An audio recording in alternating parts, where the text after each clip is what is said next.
The internet has made it easier than ever to start a business. Succeeding on the internet, now that's another story. The big question is, what are those who are succeeding doing differently?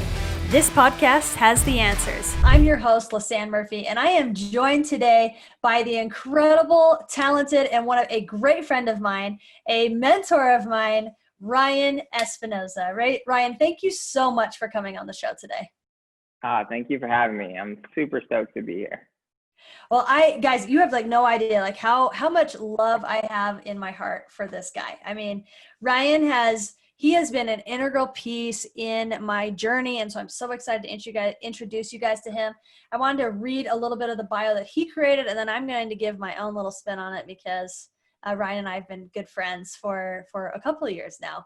But I'm just so grateful to have Ryan here. So Ryan helped build a coaching company. He took it from 0 to 3 million in sales in 18 months, guys. He's helped 300 plus entrepreneurs and business owners skyrocket their cash flow with effective advertising. He also has founded First Light Craft Spirits just last year in 2019, and his flagship product called First Light Coffee Whiskey launched this month in Southern California. And if you get an opportunity to watch the video on this, you can see it. It's like right next to him. So we're excited to talk about that.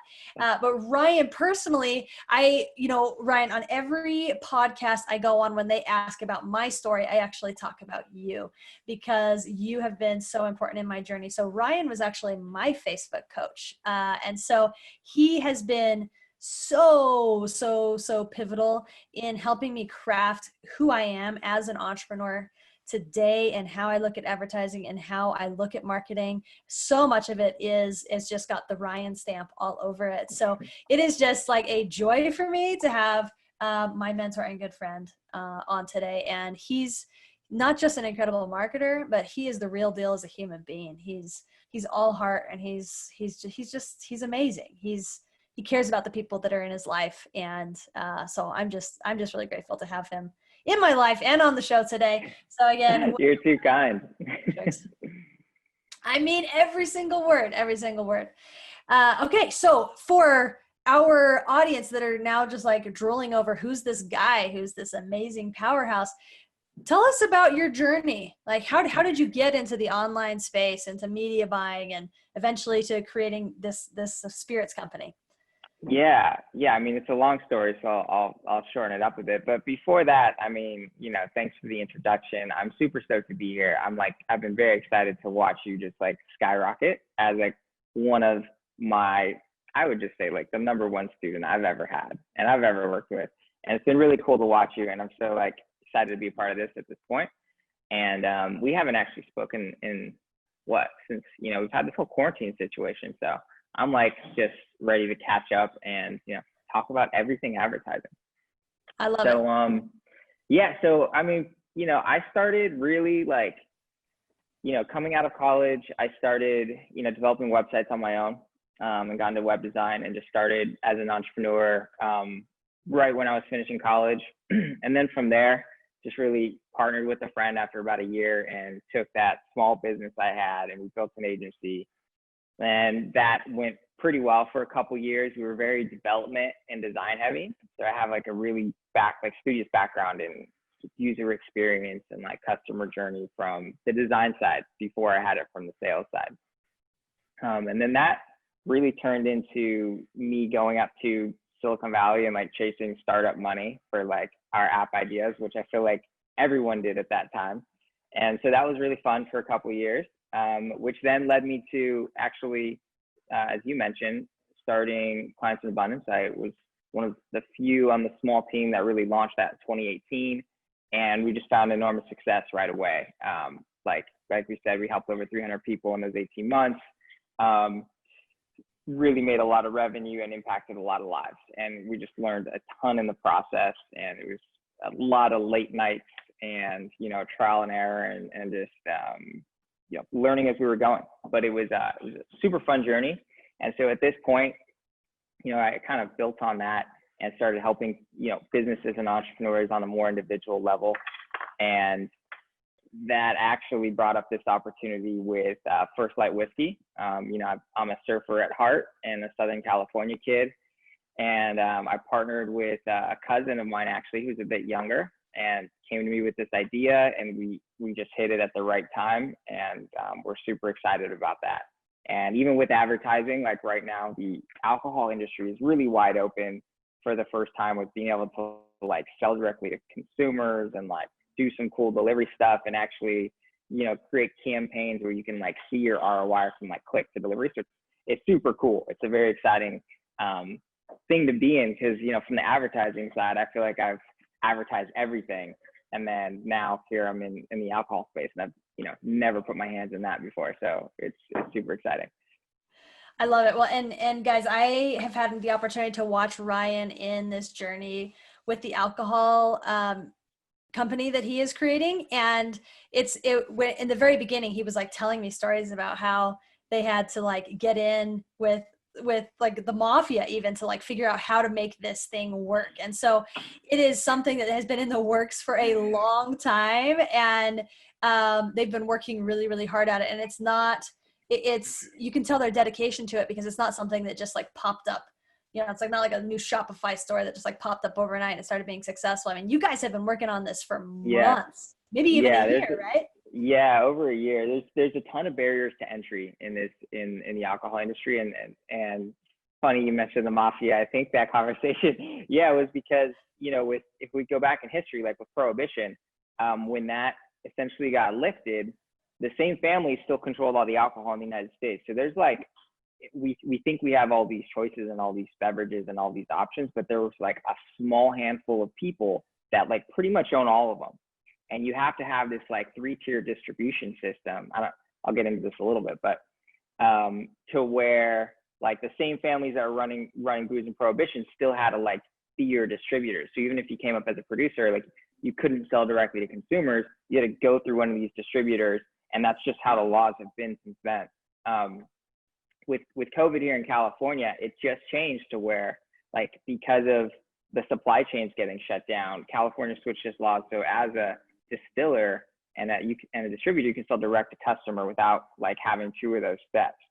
So for us, it's like opened up, because we're kind of keen on the technology, like this ability to create our own web store and have people like buy our product right from our website and have us like deliver it to their door.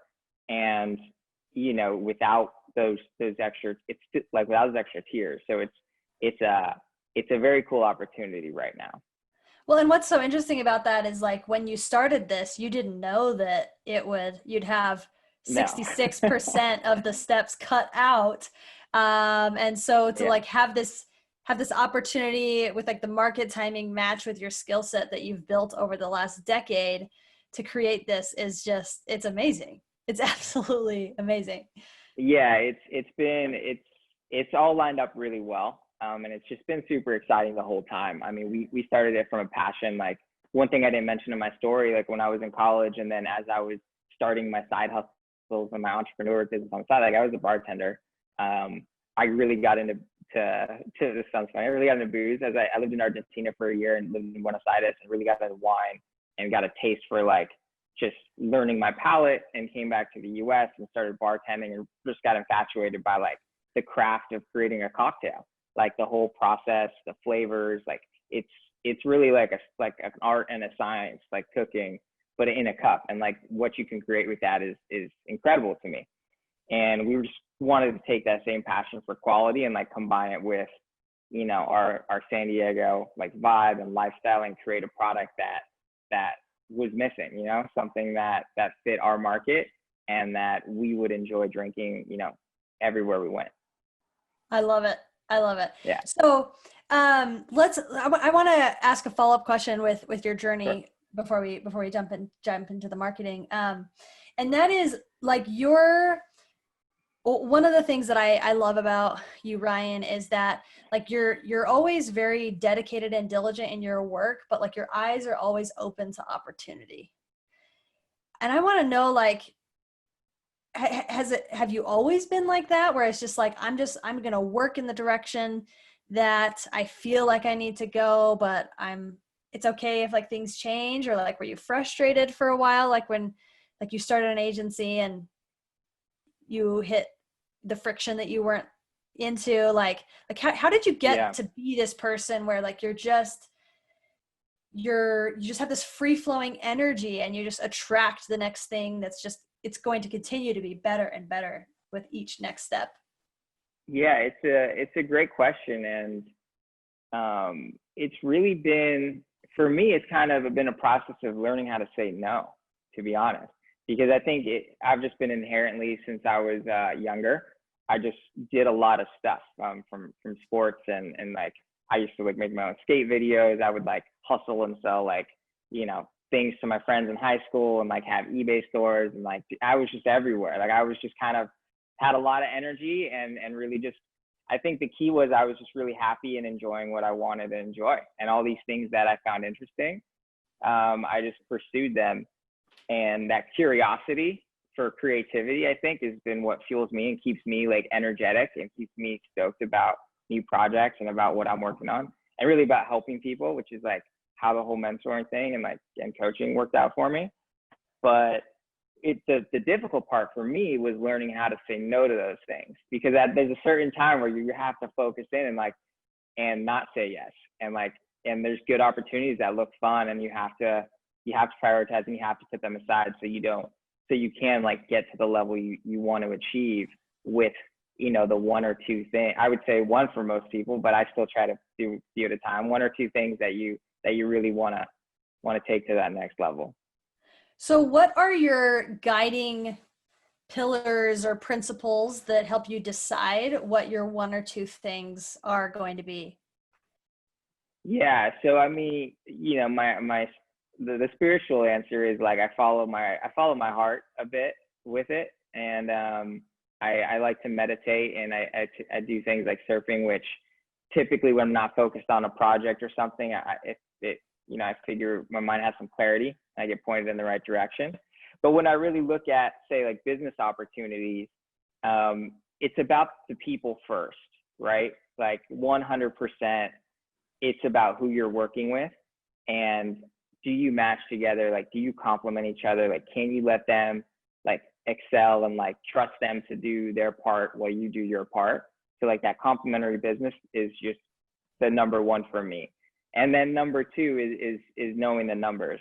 Like people, I used to really be an idea person, which I still am, but like get caught up in ideas. And now when someone comes to me with anything, I go back to the numbers right away. I'm like, so like business minded, like let's see how this plays out in 6 and 12 months based on like this model. And like, okay, like is this viable, right? So those are the two big things I look at. I love it. Well, and I love how like you have like a very heart-centered spiritual pillar, and then a very logical mind-centered pillar. Is like it's got to feel good, and it's got to be with the right people. But then the numbers they got to make sense, like, right? Like They got to make sense. Yeah. Yeah. And it's like sometimes you can, you know, it's good to have both, because if you like see, you know, your heart might tell you to go after something that you really want, even if the numbers aren't there. But, you know, if it checks other boxes for you, then you could do it. But for business opportunities, the numbers have got to work out. I love it. Yeah. So good. So right now your two pillars are you're still doing some ads education, right? Some media buying education. And then you've got this alcohol spirits company that you have coming up. So what are your objectives in both of those things? Like how are you trying to take over the world with both of those?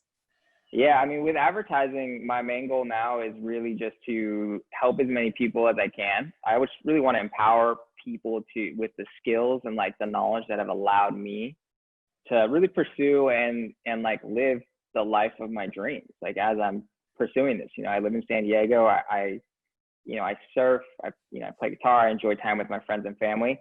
You know, I don't necessarily subscribe to like the grind everyday mentality, although it takes a lot of work and a lot of sleepless nights to make anything happen, and a lot of sacrifice.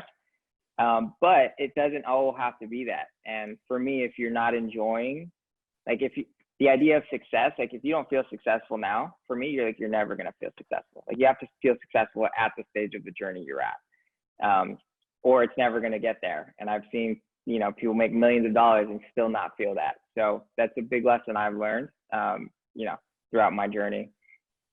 And well, I forgot where the question was going, actually. No, it's good. No, you're totally good. I was just asking, like, what's your goal with the help and with the spirits? Yeah. So with advertising, like, I really just want to do that. Like, I want to put out, since like I maintain a couple private clients, and like I'm not really trying to get my main revenue from that avenue right now, but I've developed so much, and like I've seen people that I've worked with, such as yourself and other people, really like come into their own and change their lives with these skills and like strategies and tactics and mindset, that I want to just be able to empower other people to do that. Because like if I didn't have that, I was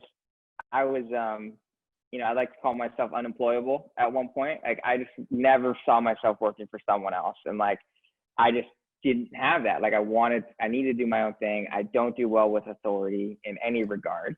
And I don't do well with like, clocking in and clocking out. Like I like objectives and goals and all this kind of stuff. So I just want to empower people to have that. And then with the spirits company, it's pretty simple. Like I want to tell great stories. I've always loved how, at least from my family, we're pretty close. We have a big family, and we get together, and like I see people come together and share experiences and stories over a drink. And that's always fascinated me. As I was a kid, I love that aspect of our society and like of our culture. And I just want to create that, across the country and across the world with, our story and, our culture and over our drink. That's really, really cool. I love that.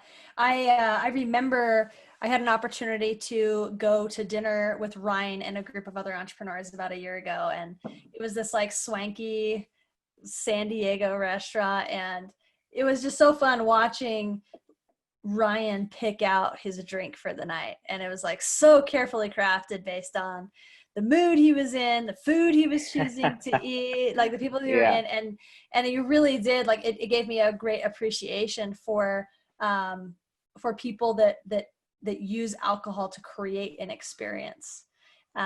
Because I mean, not being an alcohol drinker, like for me, it's all just like this observation of like, what is this world? And you definitely, I mean, you're like the pinky up type guy, right? Where like it's a refined experience for you. So yeah, awesome. it's enjoyable. I mean, even like this coffee I'm drinking, it kind of translates to everything. Like I like made this coffee, like cold brew coffee in my house, like created this chemistry, like cold brew dripper with ice that like filters the coffee over like 24 hours.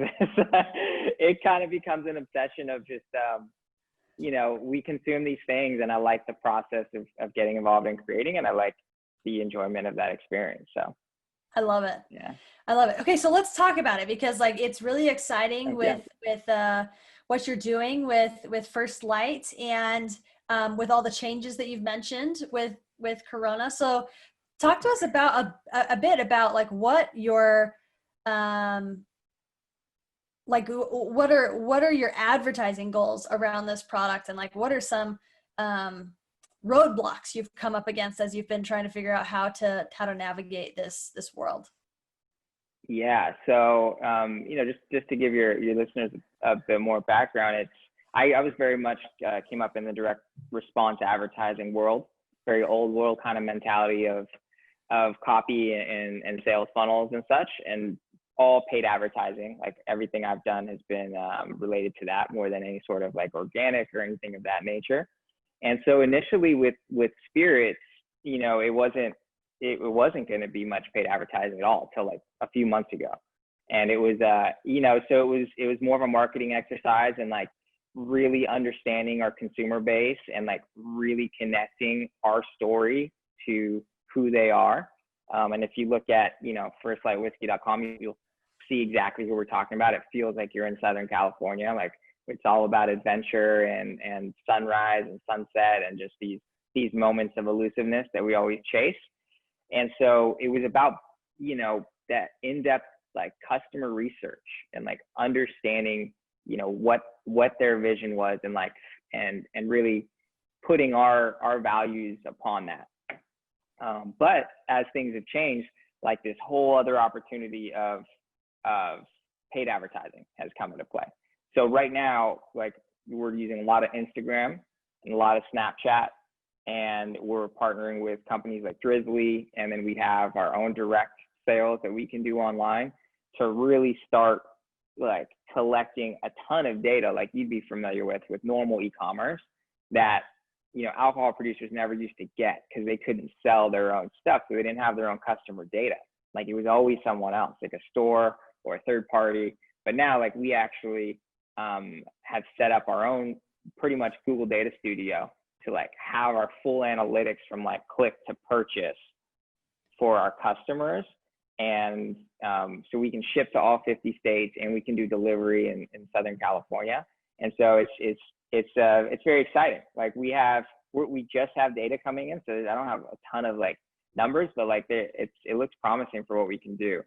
And the advertising style, like on Instagram and Snapchat, is just like a 180 from, you know, long form copy that we would be typically doing on Facebook or like, you know, story ads on YouTube. So interesting. So, and I just want to highlight a piece here. So before they could advertise direct to consumer, they were selling to like grocery stores, bars, and things like that. Am I right? Right. So that's where, like, you know, when you think of like the old Budweiser Super Bowl commercials, was like the biggest way to reach your customers would be like put out a big advertisement in a magazine, on a well-received television show, and then get in grocery stores, and then people would purchase your grocery store. So like your distributor or your producer would sell to a distributor, who would then sell to the grocery store, and then they would mark it up and sell to the customer. But then like there's a few steps of data for you to really understand what's going on, and there's a lot of like big people that don't want to necessarily let you into those spaces as a new competitor. So yeah, currently we're in a market where that's starting to change, and it's exciting for us because like we're pioneering, you know, buying alcohol off a website and delivering it to your door. Yeah. So we can sell it direct. Yeah. Well, and something that we talk a lot about on the Marketing Matrix is the importance of understanding your dream customer so that you can speak directly to them. And by doing that, it decreases your cost to acquire those clients, as well as it gives them a better experience. And so, like, I just want to reiterate the fact that, like, Ryan, at first, he wasn't going to have access to that specific customer data. Like he would try to promote a brand and a lifestyle with it, but like it would be kind of guesswork after that. But now, like, he is getting his actual consumers clicking on his website, on his ads, on his posts. And so my mind is like exploding right now with like the potential of what you guys are able to create. So cool. It's so cool. So yeah, and a lot of what we're our initial like go to market to is involving, you know, influencers in that space. And I think that, you know, when you look aside from paid advertising, if you look at, you know, a lot of big brands that scale quickly as far as like big e-commerce and stuff, you know, they use influencers that they know. So it's about knowing your customer and finding like somebody who's connected with them, right? And there's a ton of people like in the whiskey space, for instance, that have millions of views on YouTube that like do tastings. And so we like identify certain targets. We identify like certain athletes we want to promote with. We identify all these people based around that really solidified vision and, you know, avatar of who our dream clients are, who our dream customers are. And then we connect with those people and then help, you know, their channels help push us out. Yeah. I love it. So because you're cutting out the distributors, has that enabled you to increase your margins or decrease your prices, or like how has that changed your structure of the numbers because you're cutting out the distributor? Well, yeah. So yeah, of course, the margins are way better if we don't use like standard distribution, but it is limited. It's like our launch phase. Because when we're not distributing, we're doing it. And there's kind of a cap to like how much of that you want to do yourself, to where it becomes, you know, like we're not going to drive pallets, you know, to another state, for instance. Like we want to use the distribution networks that already exist. So it's great for like showing our initial traction and really like being able to give that hands-on experience to our early adopters, which is like what we're about. We're about, connecting with people here in San Diego and Southern California and really giving them like a personalized, cool experience with us. And from there, start looking to more traditional channels. But the margins without it is double, like every kind of tier in that production line, like your cost double from like what we produce at to like distributors to groceries, like everybody doubles, makes one times over. Interesting. Yeah. So,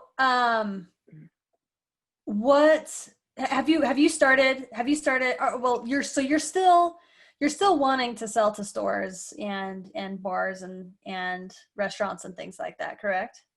Yeah. So that was a unique challenge with the COVID times to try to launch a spirit. Cause like typically you want to do what they call, on premise, like 80% of your business wants to be on premise, meaning where people can buy it like a bar or a restaurant. Because that's where you get the most exposure. But with all of them closed for the foreseeable future, we clearly had to shift. So then it was about like delivering to customers. But yeah, we 100% will have those accounts like when it comes back into fruition. And right now, I can't say exactly who, but we have some talks with a couple big grocery chains that, there's one specifically that really fits our motto of sustainability. And like, we're a triple bottom line business, meaning like we partner with 1% for the planet. And like, we don't, everything gets produced here in the USA and like no artificial sweeteners, ingredients. And just, we're very much about like taking care of the planet that we enjoy with our profits. So there's a couple of specific chains that like align with us that we're trying to, we're in talks with. So that's awesome. Well, congratulations on that. Thanks. So at this point, the majority of your business is direct to consumer, but like eventually you want the balance to be majority is distributed through traditional channels. Is that correct? We anticipate, it's very much the unknown right now. Our spaceship is going into uncharted, galaxies as far as like, are these laws going to remain? What's going to change in the landscape? Are like consumers going to get used to purchasing online more with alcohol? So it's just completely unknown, which is always exciting. And ideally, yeah, we're going to want more traditional methods at scale, because when you're selling 50 states, like there's just no need to set up your own networks. But, I anticipate going forward, like this has definitely been a shift in how people, buy alcohol, and it's gonna remain. So we'll still have, a good chunk of our sales coming from that. That's awesome. I love it. It's so exciting. So, and congratulations. This is such a big deal. Thank you. So have you been getting great feedback from people? Yeah, no, feedback has been outstanding so far. We have two different blends that we've come up with: our original coffee whiskey, and then like our family exclusive dark roast. Which is, they've both been really well received. The dark roast is a little more sweeter, a little more like caramely, and a little heavier on like those traditional coffee notes. Our original flavor is more whiskey forward and has just like this great aroma and essence of, of a cup of coffee. So yeah, they've been received great. So we're just want to get them to more people. Love it. So what challenges are you facing in your marketing and advertising at this point? For the coffee business? Coffee yeah. whiskey?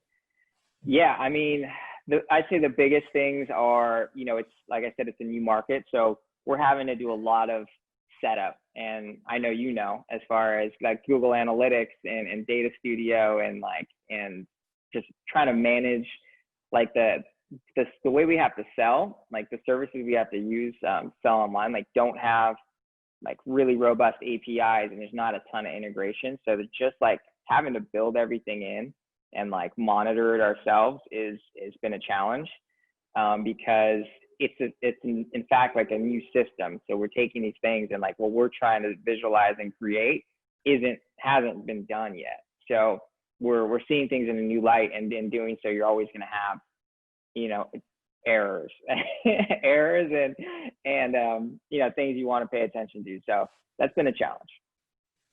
And what is, something right now that you are diving into to learn how to do or figure out how to do better to serve the business? That's interesting. I think the biggest thing is going to be with delivery and how we're going to present it to our customer.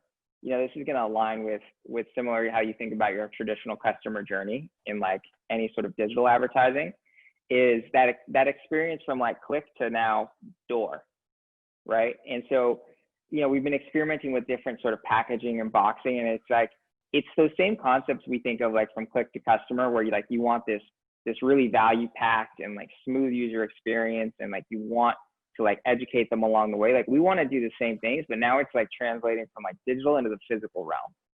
So, I look at, there's some things I don't like about Apple, but like one of the things that's fascinating me from the beginning was like how much care they put into their packaging. Like the first time you got an iPhone, or like the first time I got an Apple laptop, it was just like in this super nice box, and you slide it out and everything's just so well thought out and very elegant. And like that experience of like even just opening the box, to me is what builds that sort of brand advocacy.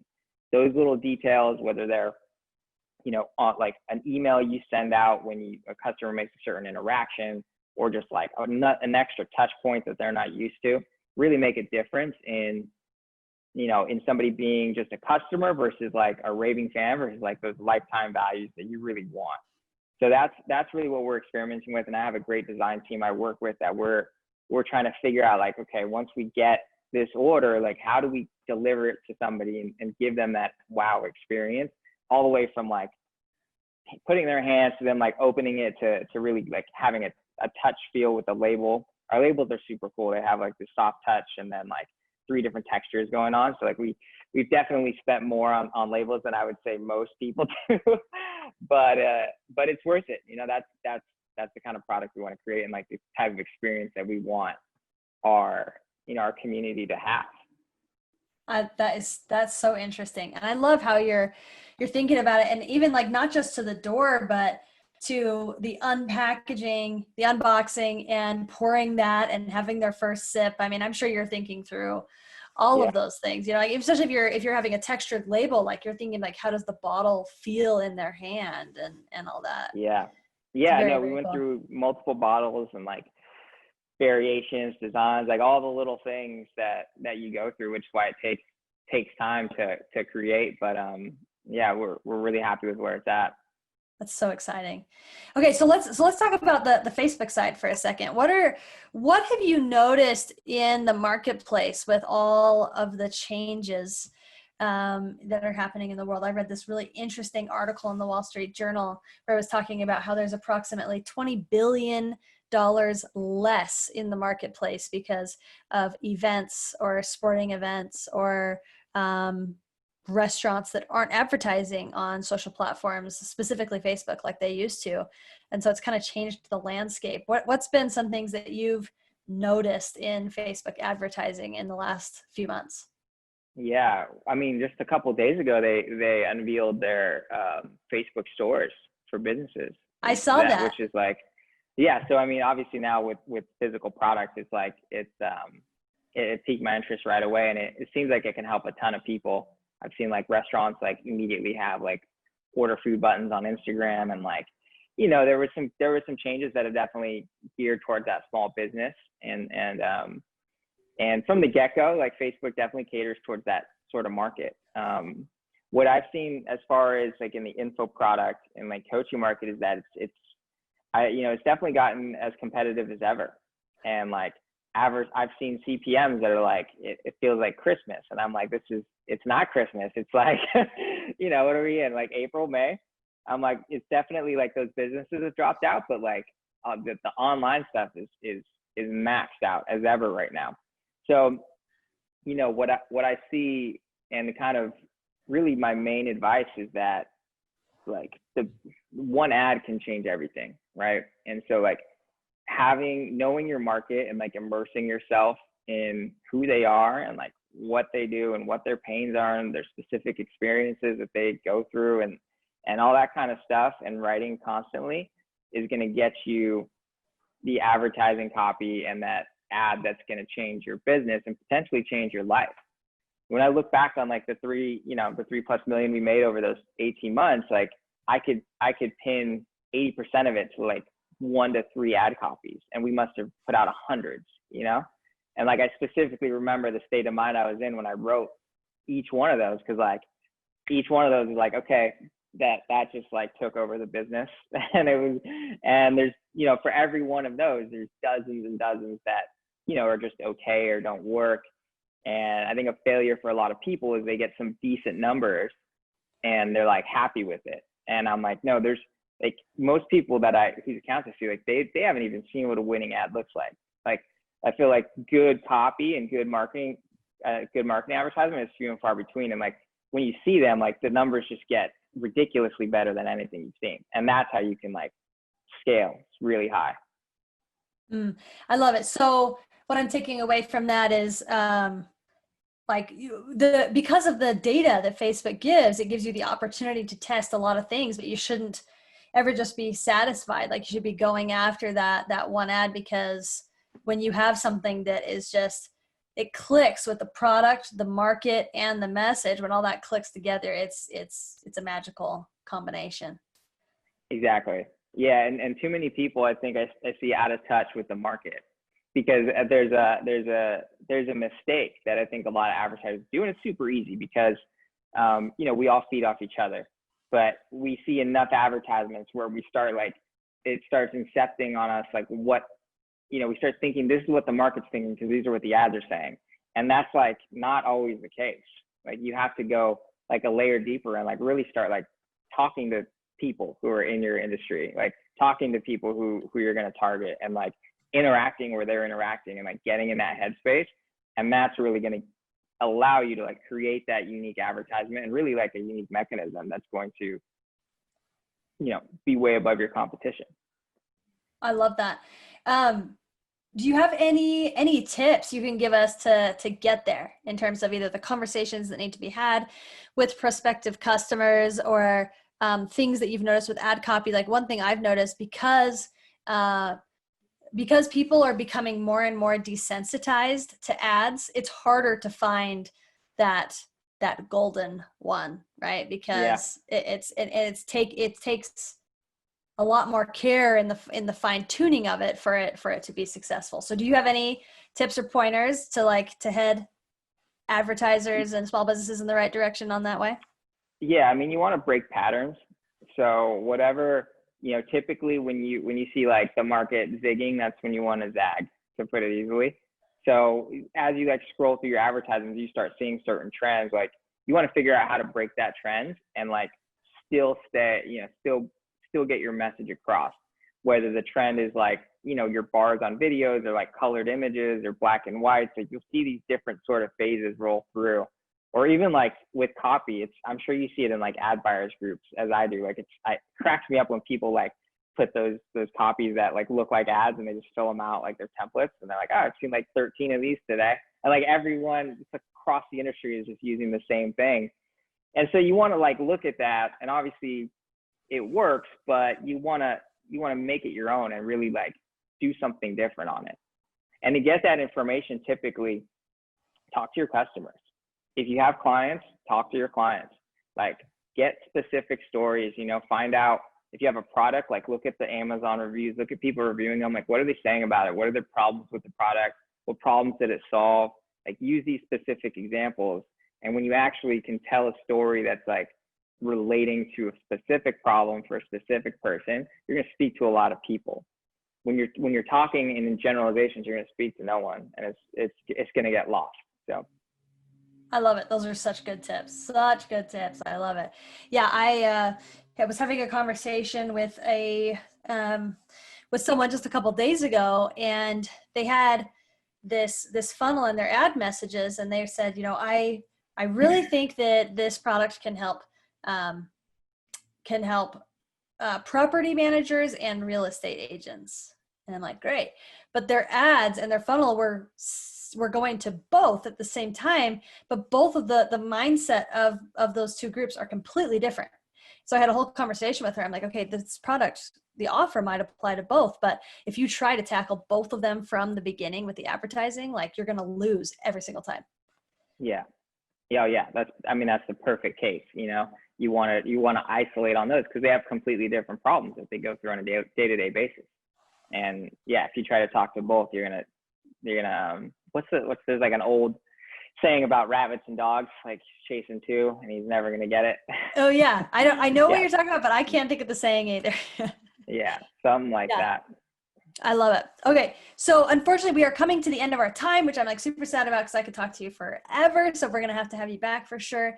But Yeah. Ryan, I always love to end with this question in the long interview. And that is, what has been the biggest internal transformation that you've experienced as you've been on this entrepreneurial journey?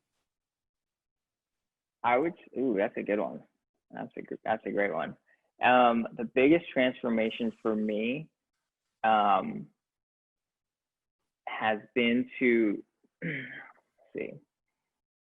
I don't want to phrase it properly, but it's been to learn habits in essence, and like not rest on your laurels, and like develop habits of consistency.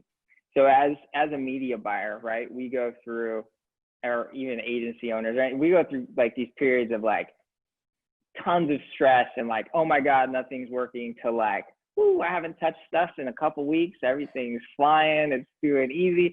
And so it's easy, for any entrepreneur, it's a roller coaster. Like it's easy to fall in these patterns of like too much work, like working 60-hour weeks, to then like not doing stuff for a few days and like scrambling then. So, the biggest thing throughout this is like creating a sustainable lifestyle, right? Because as we go that idea of like you're already successful, you want to, it's the whole entrepreneur journey and life for me is all about the journey you're on and not where you're trying, not that destination.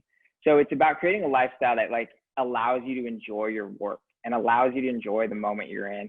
And when you do that, you perform better, you see things, you like are open to these opportunities, you just, you attract more. And it's almost this freedom you can create through pattern and repetition. Because I was very afraid a lot of constriction and of too much scheduling, because I have this like my North Star, my character diamond is freedom. Like that's what I want to give to people. That's what I care about. But when you develop patterns, it like allows you to have that freedom, where otherwise you're just like, you're tied to whatever inbound Slack messages and emails and Facebook messages come in. So yeah. And I love that was your answer, because that is like, it's so you, like, it's so you, like you care so much about making a big impact in the projects that you are dedicated to, but you also make sure that you take time like to meditate. You could medicate too, but yeah. to meditate, to, create a system that takes 24 hours to make the perfect cold brew coffee, to right. make sure that you're surfing Yeah. multiple times a week, to like make time for your girlfriend and take time to be with each other and to invest in each other. It's just, so I love that. Well, Ryan, how can people find you, follow your journey, discover your product, find your advertising help? Like give us the details. How do people follow you? Yeah. So at Instagram, my handle is Chill with Ryan, and that you can kind of get a link to everything from there. I'll put the link to, if anyone wants to join the free Facebook group, in the show description that you provide. I'm just giving out tons of advice and tips on what's going on in advertising. And then firstlightwhiskey.com if you guys are interested. If you enjoy whiskey or coffee or both, like definitely hit us up, and I could probably give you a promo code at some point, and then we can put it in the show notes and give your listeners some discount if they want products.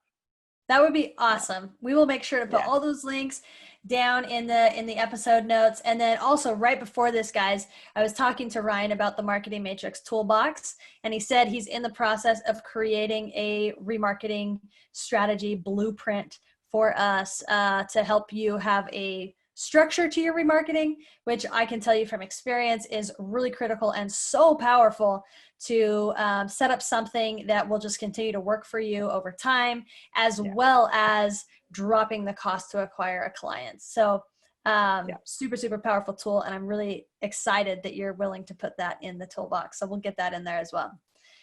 All right, guys. This is Ryan, great friend of mine. So excited to have him on the show. Thank you so much for sharing your story, your heart, and just laying it all out of what's going on, what's going well, what's the struggle. It's just been a pleasure and a joy having you on the Marketing Matrix today. Access denied.